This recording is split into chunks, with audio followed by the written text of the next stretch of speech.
Hi everyone, it's Tim here. So I've had a few people ask me where I get the charts that I show in my stats videos, so let me show you. So I've got a GivEnergy system, which means I can use the GivEnergy web portal to look at all the data that I'm generating every month. So basically, the first thing you should do is go to givenergy.co.uk. Then this is their snazzy new website, and they've got a bunch of stuff showing all of their products and everything else. But what you want is this bit right at the top that says visit the GivEnergy cloud. So assuming you've got a GivEnergy system and you've created your account, you should be able to log into this. So you just click the link, and once you've logged in, it should take you through to your dashboard, which looks a little bit like this. So this is what my dashboard currently looks like. You've got a bunch of cards down the left-hand side here and a sort of main panel in the rest of the screen, plus this sort of information strip across the top. You can customize this dashboard by hovering over the little bar on the left hand side there, and you can click edit your dashboard, and then you can choose a bunch of cards that you can add or remove if you want. You can remove them by clicking this X button here, or you can add more cards. I think I've got all of them on here, so there's no point me adding more. But if you want to customize this, you can do that using that edit button. But let's head back to the main dashboard here. So yeah, let's just have a quick look at the what's on this left-hand strip here. You've got notifications, dashboard, legacy dashboard, which you probably don't need, edit your dashboard, my inverter, which I'll show you in a minute, account settings, community, live feedback, view feedback, blah, blah, blah, blah, blah, all these other bits and bobs. But for the most part, you can get to most of what you need just on this page here. So every time you click on one of these little expand buttons here with these arrows on one of these cards, it'll become the dominant panel in the center here. So let me just click on the power flow one, and you'll see what that does, and you'll see that it's moved that power graph back up into the card position on the left here and replaced it with the power flow.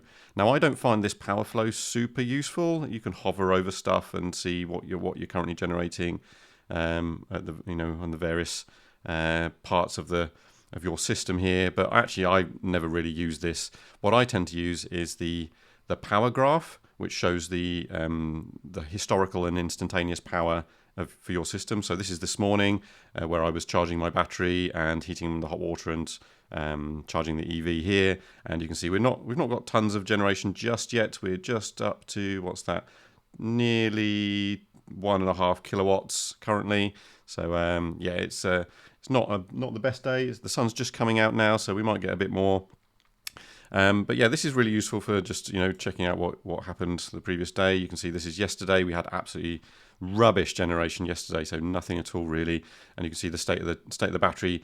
It barely reached, what was that, 83% before the forced discharge period kicked in at 5 o'clock, and then you can see this is me forced discharging the battery, and it got down to about 30% after a couple of hours of discharging, and then the battery just ticks away for the rest of the evening and overnight, and then I charged it up this morning back up to about 55%, and there you go, and that's what that looks like.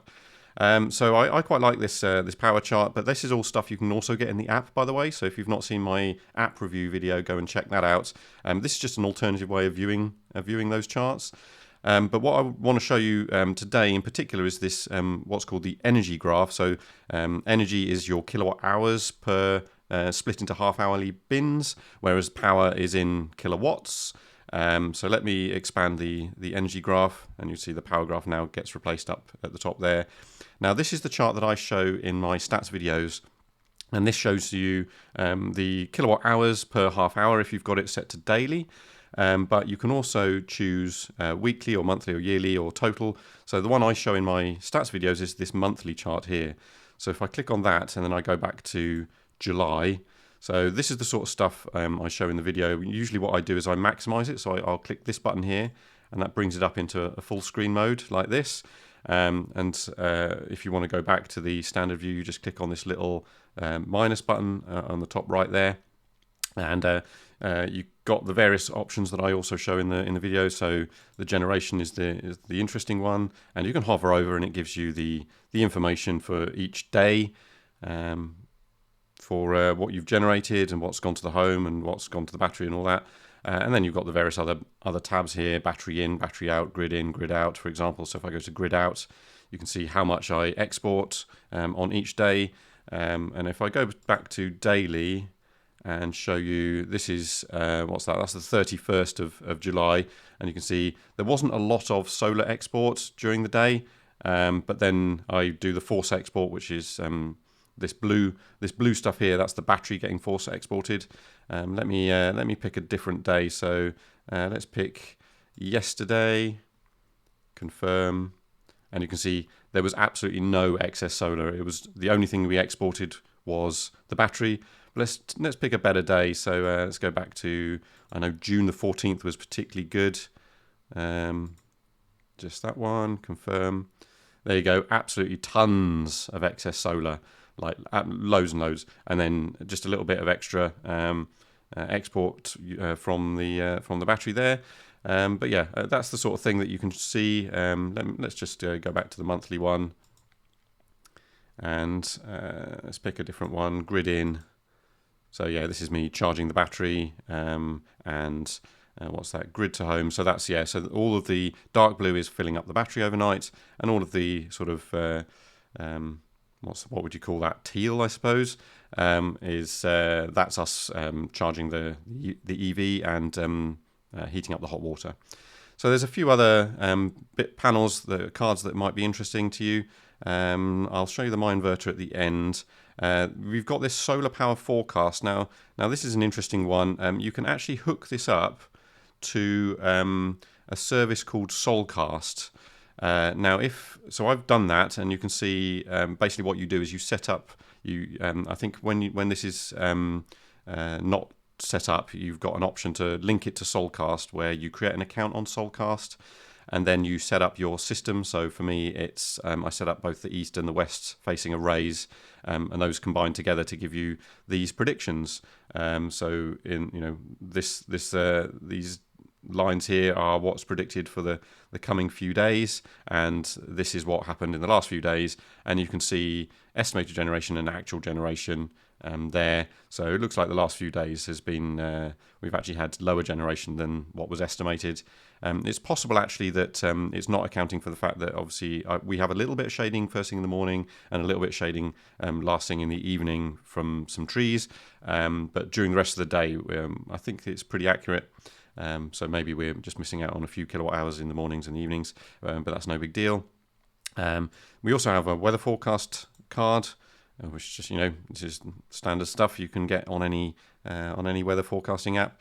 The smart tariff is interesting. You can set it up with an Octopus API. So in your Octopus account, you'll find you can generate what's called an API key, and that you then input into this, and it will link your GivEnergy system with the Octopus tariff that you're on, and then it can calculate stuff. So it takes a couple of days for it to come through, but you can see things like this where it will show you what your tariff is.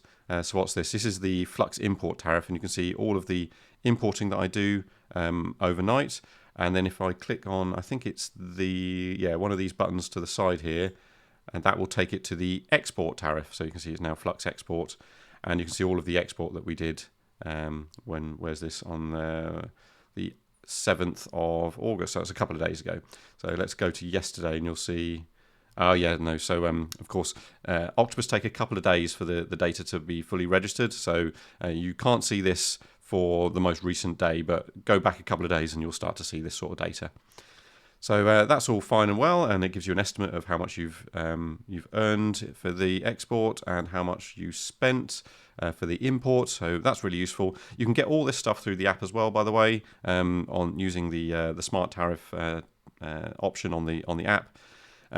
You've also now got this My EV charger. Now this isn't super useful because currently I don't have an EV charger. Hopefully I will soon. I actually spoke to GivEnergy when we went to visit them last week.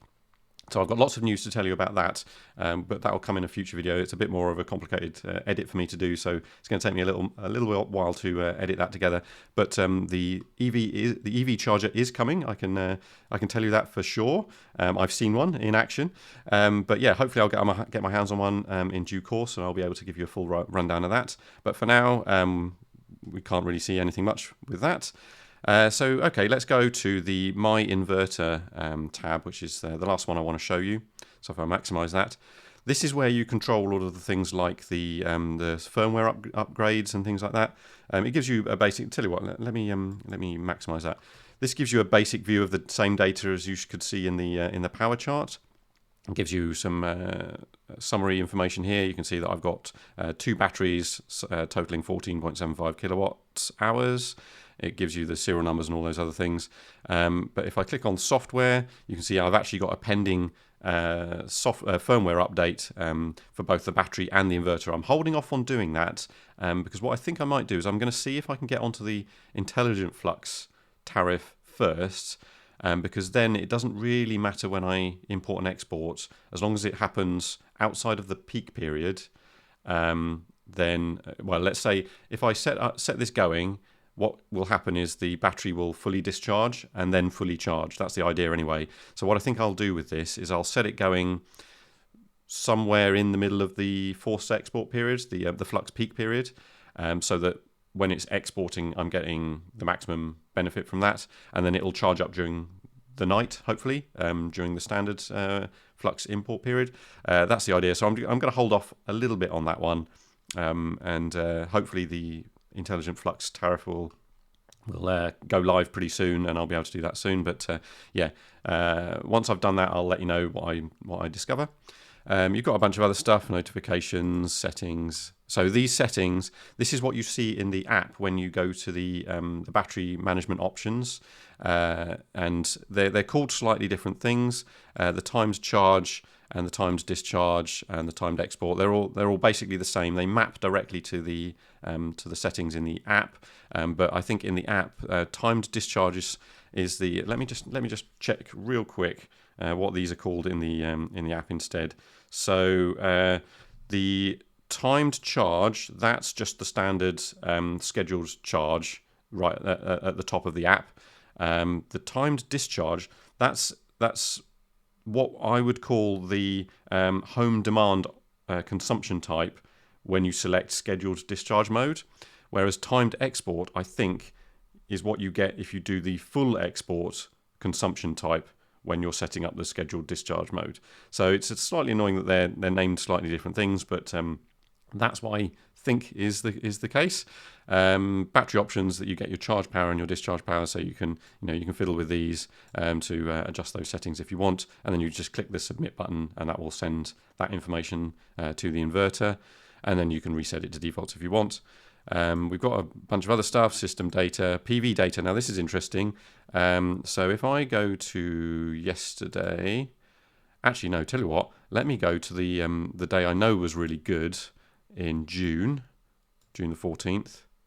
So this shows you the different strings. So I've got 2 strings going into my inverter, an east and a west, and you can see this is the east string.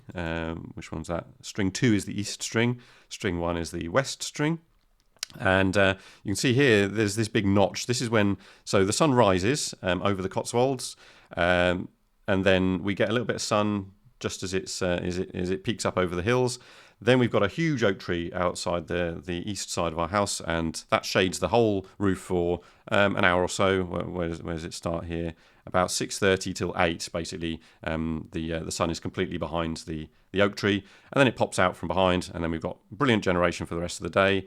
And you can see the west array picks up during the day, and then dips away. We've got a big ash tree at the west side of our house, so the sun goes behind the ash tree at about 6:30, and it just drops away. And you can see obviously no generation overnight. So that's one of the best days we've had generation wise. But this is really useful to be able to see the different string power, just to keep an eye on things if you want. Battery data, much like the other chart, you can get this stuff from the power chart on the other cards that I showed you earlier. Grid data, if you're really interested, you can see what the voltage of the grid is. Inverter data, this tells you things like the temperature, which is really interesting. So, for example, when you're force exporting, you can see the temperature rising up, and for us it reaches about 50 degrees after a couple of hours. So that's interesting. It tends to flatten out at 50 degrees, doesn't really get much hotter than that, so Hopefully it's designed in such a way that it won't ever overheat. But yeah, they GivEnergy assure me that it's it's designed for this sort of thing. So feel free to force export as much as you like, is what they say basically. And then meter data, I don't know, I don't really look at that much. One other thing you might find useful is if you wanted to download the data, you can go to the inverter data option here, and you can pick any one of these options and just hit this download button, and that will download and I think it's an Excel file. Let me just click it and see what happens. I would personally prefer it to be a CSV file. Yeah, there you go. It's an XLSX file. I would personally prefer that to be a CSV file, because that's a bit more general purpose, because not everybody has Excel. But yeah, that's at least the data's there and available for you if you want to do that. But the other really interesting feature of this particular card, this screen, is this thing up here called remote control. So if I click on the remote control button, this takes you to sort of the hidden secret settings. So all of these are, well, a lot of these are mapped to the standard settings that you can change in the app, or using the settings that I showed you earlier on this web portal. But there are a couple of other things that are worth mentioning. So when I did my video a couple of weeks ago covering the firmware update for the inverter, I wasn't sure what had changed, but I have been assured that this thing right at the bottom here is new, and actually it's super useful, because I've been trying it out, and I'll show you what's happened with this in a minute on the other data. But basically, under the battery section where you've got control, you've got this pause discharge option. So not paused is the standard mode.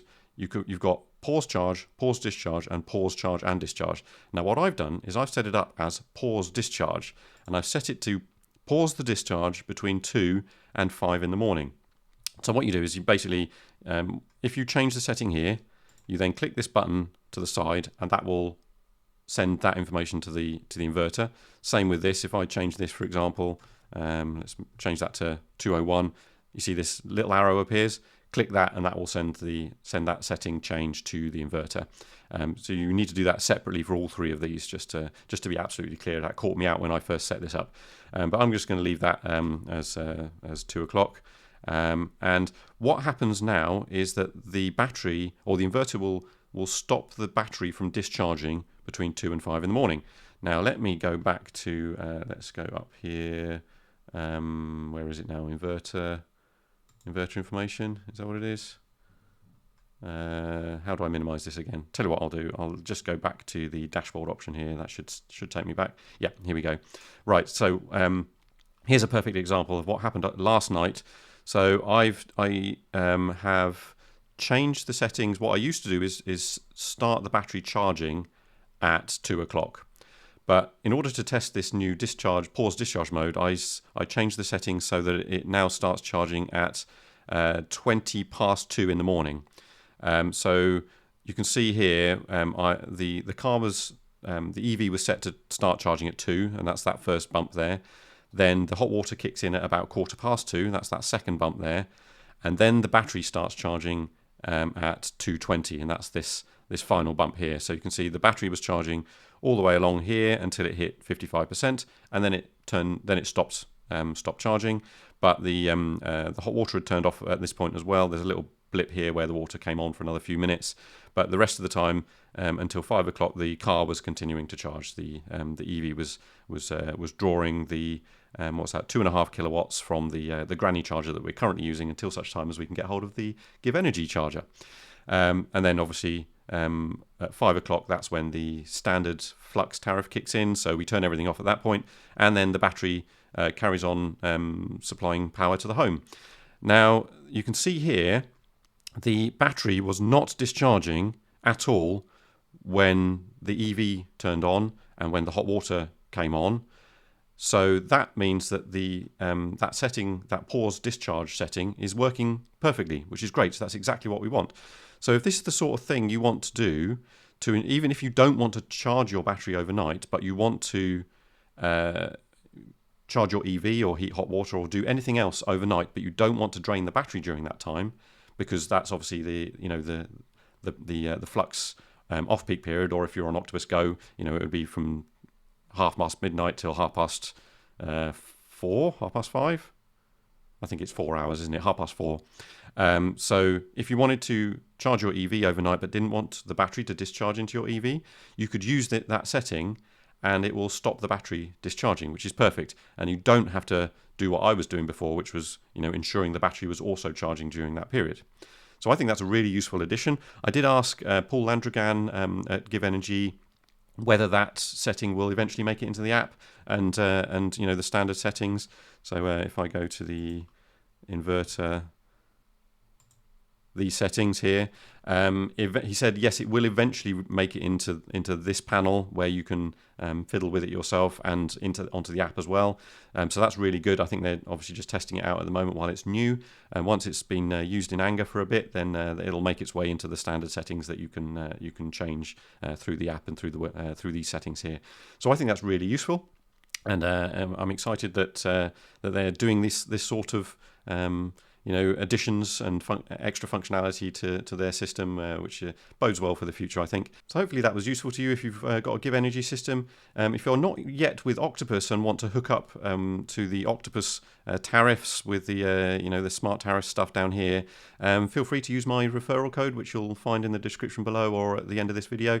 And if you do that, you'll get £50 credit to your account when you sign up, and I'll get £50 credit. So that helps me out a lot as well. So I'd appreciate that. And if you've not subscribed already, please do that as well. Yeah, that's it really. That's all I've got to show you today. Thanks very much for watching, and I'll see you in the next video.